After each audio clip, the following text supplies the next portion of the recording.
आज सर्वप्रथम तर मी आपल्या स्वराज्याचे दुसरे छत्रपती संभाजी महाराज यांचा बलिदान दिन असल्याकारणाने त्यांना विनम्र अभिवादन करतो. खरं तर ही पत्रकार परिषद घेण्यामागचं कारण हे आहे की 2-3 दिवसापूर्वी एका वृत्तवाहिनीला सुरेश धस यांची मुलाखत आली आणि त्या मुलाखतीमध्ये आदरणीय धनंजयजी मुंडे साहेब यांच्या मातोश्री म्हणजेच आमच्या काकू यांच्याबद्दल जे सुरेश धस यांनी सांगितलं की त्या परळीचा घर सोडून गावाकडच्या आमच्या नात्र्याच्या घरी राहायला गेलेल्या आहेत आणि त्यानंतर त्या परळीला आल्या नाहीत, अशा प्रकारचं त्यांनी ह्याच्यातून एक आरोप केला. आणि दुसरा आरोप केला की त्यांचे चुलत भाऊ मी असेल किंवा आमचे दुसरे भाऊ असतील हे धनंजय मुंडे साहेबांवर नाराज आहेत आणि कुठंतरी कौटुंबिक कलह आहे. आईसुद्धा नाराज आहे, भाऊसुद्धा नाराज आहे, संपूर्ण कुटुंब धनंजयजी मुंडे साहेबांवर नाराज आहे, अशा प्रकारचा जो त्यांनी आरोप केला त्या आरोपासंदर्भात ही पत्रकार परिषद मी आज घेतो आहे. खरं तर आमच्या बाई परळीला राहत होत्या ही खरी गोष्ट आहे, पण मध्यंतरी आता पंढरी निवासस्थानचं एक रिन्युएशनचं काम त्या ठिकाणी धनंजय मुंडे साहेबांनी हाती घेतलं आहे आणि ते काम करत असताना गावाकडे आमचं घर आमचं वतन त्या ठिकाणी असल्याकारणानं बाईंनीसुद्धा इच्छा व्यक्त केली की मला जर कुठं राहायचं असेल तर गावाकडे राहायचं आहे. तर नेहमी धनंजयजी मुंडे साहेब ज्यावेळी परळीला येतात ते पण कधी परळीत राहत नाहीत, ते त्यांच्या आईसोबतच असतात, गावाकडेच राहतात. हे आपला सर्वांना ज्यांना माहिती आहे. ह्या सगळ्या गोष्टी बिनबुडाच्या निराधार आहेत. खरं तर कुठल्याही या गोष्टीला आधार नाही, कुठंतरी सनसनाटी निर्माण करायची म्हणून अशा प्रकारचे आरोप त्या ठिकाणी केले जात आहेत. परंतु आज खऱ्या अर्थानं आमच्या घरातील सर्वात ज्येष्ठ व्यक्ती म्हणजे आमच्या बाई आहेत आणि त्यांच्याविषयी जो आरोप झाला हे 2-3 दिवस मी विचार करत होतो की खरं तर आपण बोलायला पाहिजे की नाही बोलायला पाहिजे, परंतु आपण कुठवर गप्प बसणार. खरं तर धनंजय मुंडे साहेबांचा भाऊ जरी असलो त्यांचे कार्यकर्ते हजारो कार्यकर्ते आज गप्प आहेत. याचं कारण म्हणजे स्वर्गीय संतोष देशमुख यांना त्या ठिकाणी न्याय मिळाला पाहिजे. न्याय मिळण्याच्या हेतूतून आम्ही सर्वजण शांत आहोत, परंतु कुठल्याही गोष्टीला अर्थ नसताना उगाचच आमच्या कुटुंबाविषयी त्या ठिकाणी बदनामी करण्याचं काम त्या ठिकाणी चाललेलं आहे. मी आपल्या माध्यमातून सांगू इच्छितो की धनंजयजी मुंडे साहेबांच्या पाठीशी संपूर्ण मुंडे कुटुंबीय आहे आणि आज धनंजयजी मुंडे साहेब हे नेतृत्व तयार व्हायला 20-25 वर्षे त्या ठिकाणी त्यांनी ज्या खस्ता खाल्लेल्या आहेत त्याचंच फलित आज धनंजय मुंडे साहेबांनी महाराष्ट्रभर आपलं नाव त्या ठिकाणी केलेलं आहे. आणि आज दोघं बहीण भाऊ मंत्री झाले असताना विरोधकांच्या डोळ्यामध्ये कुठंतरी खुपतं आहे, कारण धनंजयजी मुंडे साहेबांवर कुठलेही आरोप नाहीत, काही नाही, कुठला विषय नसताना घेण्यानं देण्याचं त्यांना आज बदनाम केलं जाते. त्यांनी राजीनामा दिला, तब्येतीचं त्यांचं आज खऱ्या अर्थानं त्यांची तब्येत इतकी वाईट आहे, आज ते अशा अनेक आजारांना त्या ठिकाणी सामोरे जात आहेत. अशा परिस्थितीत आम्ही सर्वजण मुंडे कुटुंबीय त्यांच्या भक्कमपणे पाठीशी आहोत आणि कुणीही या कुटुंबातलं नाराज नाही हे सांगण्यासाठीच आजची ही पत्रकार परिषद आहे. पण वास्तव काय आहे? म्हणजे तुम्ही हे तर सांगितलं की धनंजय मुंडे यांच्या आई तुमच्या काकू त्या तिकडे असतात, पण त्यांचं असं म्हणणं होतं की त्या इथं राहिल्या नाहीत, परळीमध्ये नको म्हटलं त्या घर राहायचं आणि त्या नाथाला निघून गेल्या. हे ह्याच्यामध्येच तथ्य नाही आहे. खरं तर परळीचं जे घर आहे त्याचं रिन्युएशनचं काम त्या ठिकाणी काढलेलं आहे आणि ते रिन्युएशनचं काम काढत असताना असा काय कुठला गुन्हा आहे का की आपण आपल्या गावाकडे जाऊन राहू नये? गावाकडचं घर म्हणजे आमचं मूळच तिथं आहे, आमचे जन्म तिथं झालेत, स्वर्गीय अण्णा जिथं ज्या घरामध्ये वाढलेले आहेत त्या ठिकाणी जर बाई आमच्या जाऊन राहिल्या तर यात ते वेगळं काय आहे? आणि त्यांच्यासोबत धनंजयजी मुंडे साहेब बी तिथेच असतात ना, ते तरी कुठे परळीत राहतात?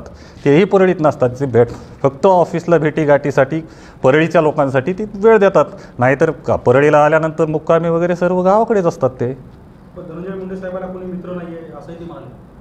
हेच त्यांचा जावाई शोध आम्हाला हुडकावं लागेल, कारण धनंजय मुंडे साहेबांना हजारो असे त्यांचे मित्र आहेत, त्यांच्यावर जीवापाड प्रेम करणारे आहेत. तेच मी सर्वप्रथम सांगितलं की आम्हाला फक्त धनंजय देशमुखांना आपलं संतोष देशमुखांना या न्याय पाहिजे. याच्यासाठी धनंजय मुंडे साहेबांचा कुठलाही कार्यकर्ता आम्ही आज बोलत नाहीत आणि ते न्याय आपल्याला न्यायव्यवस्थेकडून घ्यायचा असल्याकारणानं अशा प्रकारच्या सनसनाट्या आम्हाला निर्माण करायच्या नाहीत. नाहीतर आम्हालाही बोलता येतं, सुरेश दसांबद्दल बोलता येतं, जे कोणी बोलतेत. आज सुरेश दस किती धुतल्या तांदळाचे आहे ते दिसतंयच आपल्याला, कारण त्यांचा खोक्या आज बाहेर पडलेला आहे आणि या खोक्याचा आका कोण आहे? कारण ते स्वतःच म्हणतात की हा तो एक साधा कार्यकर्ता आहे आणि असा साधा कार्यकर्ता जर 200 मोरं हरणं कापून खातो, मग याच्या मागं हा सुरेश दस नसतील एक हे कुठं सांगता येईल. आणि ह्याच्यामध्ये सुरेश दस 100% आहेत आणि त्यांनासुद्धा याच्यामध्ये सहआरोपी केलं पाहिजे, ही बी माझी या ठिकाणी मागणी राहणार आहे. आपण जर बघितलं तर आजवर धनंजय मुंडेवर राजकीय स्वरूपाचे आरोप होत होते, परंतु प्रथमच कौटुंबिक स्वरूपाचे देखील आरोप केले गेले. काय कारण असावं या सगळ्यामध्ये? निश्चितपणे आता काय राहिलंच नाही ना. आता काय दुसरा आरोप करायला काय राहिलं नाही, म्हणून कौटुंबिक हल्लेसुद्धा त्या ठिकाणी केले जात आहेत. पण कुठवर सहन करायचं? एक सहनशक्तीची पण एक मर्यादा असते. ज्या गोष्टीमध्ये कुठल्याही गोष्टीचं तथ्य नाही, प्रत्येक गोष्टीला कुठला आधार नाही, माध्यमांसमोर यायचं, कुठलाही बेछूट आरोप करत सुटायचं, त्याला काही अर्थच नाही ना. म्हणूनच आज कुटुंबावर आल्यामुळं कुटुंबातर्फे कोणीतरी बोललं पाहिजे. यासाठी मी या ठिकाणी माझी एक नैतिक जबाबदारी म्हणून मी या ठिकाणी आलो आहे. कारण महाराष्ट्राच्या जनतेसमोर चुकीचा संदेश जायला नको त्यांच्या माध्यमातून, म्हणून या ठिकाणी आज मी आपल्यासमोर आलेलो आहे. हा विषय झाला, पण नंतर जे विषय परळीचे गाजत आहेत, विशेषतः आज जे चार्जशीट आलं त्या चार्जशीटमध्ये तुम्ही ज्या कार्यालयामध्ये बसताय त्या जगमित्र कार्यालयाचा सुद्धा उल्लेख आला की जी काही खंडणी मागण्यात आली वाल्मिक कराड यांच्याकडून, तर ती खंडणी या कार्यालयातूनच मागण्यात आली असं स्पष्टपणे लिहिलेलं आहे. आपल्याला माहिती आहे इथं काय चालायचं? नाही, मला माहीत नाही की चार्जशीट मी पूर्णपणे वाचलेली नाही. पण जे काय असेल ते तपासा. ती चार्जशीट आहे म्हणजे कोर्टासमोर ती गोष्ट गेलेली आहे, न्यायप्रविष्ट आहे. आणि कोणीही या ठिकाणी आम्ही कोर्टाचा अवमान कधी करणारच नाहीत. आम्ही सरळ म्हणतोय की जे काही याच्यामध्ये कोण दोषी असतील त्यांना शिक्षा झाली पाहिजे. धनंजय मुंडे साहेब तर पहिल्या दिवसापासून म्हणतायत, पंकजाताई म्हणतायत, असं कुठलाही विषय समजू नये की मुंडे कुटुंबाचा या आरोपींच्या मागं याचा त्याचा कसलाच संबंधच नाही ना. की आम्ही पहिल्यांदापासूनच मागणी करतो की यांना कडक शासन झालं पाहिजे. पण एवढं सगळं झाल्यानंतर तुम्हाला असं वाटतं का की परळी शहरामध्ये, परळी परिसरामध्ये अथवा अशा काही घटना घडत होत्या त्यामध्ये आपल्यावरही काही आरोप झाले होते मधल्या काळामध्ये, की काही चुकीचं चालत होतं, किंवा या काळामध्ये जे आरोप झाले ते आरोप कशासाठी करण्यात आले किंवा त्याचा आधार काय होता? आरोप हे राजकीय प्रेरित आहेत. राजकारणात म्हणजे धनंजय मुंडे साहेबांना असं तुम्ही राजकारण म्हणजे ह्याच्यामध्ये हरवू शकत नाहीत, त्यामुळे त्यांना बदनाम केलं जातं आहे. परळीची तशी ॲक्च्युअल परिस्थिती नाही आहे. ही घटना जी घडली आहे ती अतिशय दुर्दैवी आहे. त्याचं कुणीच समर्थन, ज्याला माणसाचं काळीज आहे असा कुठलाही माणूस त्याचं समर्थन करू शकत नाही.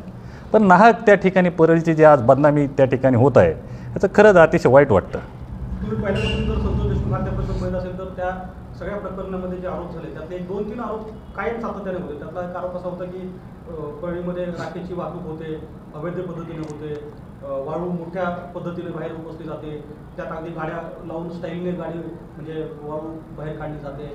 हे आरोप मी ऐकले. हा आरोप मी ऐकलेत ना, पण या आरोपात कुठलंही तथ्य नाही. कारण थर्मलची जी राख आहे वेस्टेज राख असते, जे की आज आपण पाहिलं, मी लहानपणापासून पाहतो आपल्या इटके कॉर्नर चौकामध्ये एक बोर्ड लावलेला आहे की ती राख खऱ्या अर्थानं ती वेस्टेज राख आहे आणि ती लवकर उचलली पाहिजे. ती जर तशीच ठेवली तर आजूबाजूला प्रदूषण त्या ठिकाणी मोठ्या प्रमाणात होतं. आणि आज आपण विटभट्ट्यामध्ये म्हणजे विटांमध्ये जी राख वापरतो ती तिथलीच राख आहे ना, आणि आजूबाजूच्या थोडासा उद्योगधंदा त्या ठिकाणी मिळतो, एवढंच त्या राखेचा विषय आहे.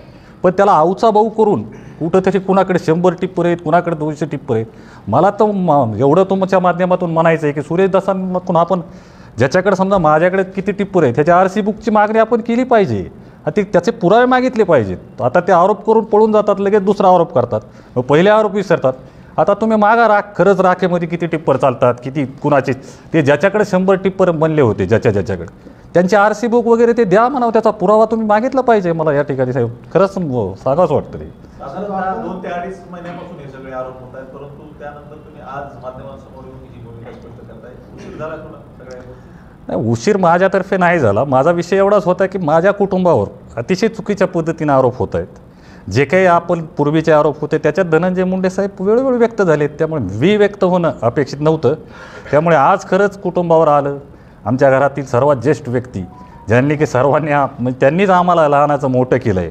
मग अशा विषयी चुकीची जर गोष्ट जात असेल तर माझ्या मनाला त्या ठिकाणी पटलं नाही, म्हणून मी आज या ठिकाणी आपल्यासमोर आलो. आपण म्हणालात की धनंजय मुंडेच्या पाठीमागे पूर्ण मुंडे कुटुंबीय आहे, परंतु पंकजा मुंडेंनी असं म्हटलं होतं की धनंजय मुंडेंनी याच्या पूर्वीच राजीनामा देणं गरजेचं होतं. नाही, त्याच्यावर त्यांनी स्पष्टीकरण दिलं असेल असं मला वाटते. मी त्याच्यावर बोलणं, मोठ्या भावा बहिणीबद्दल बोलणं मला काही संयुक्तिक वाटत नाही. चला, ओके, धन्यवाद.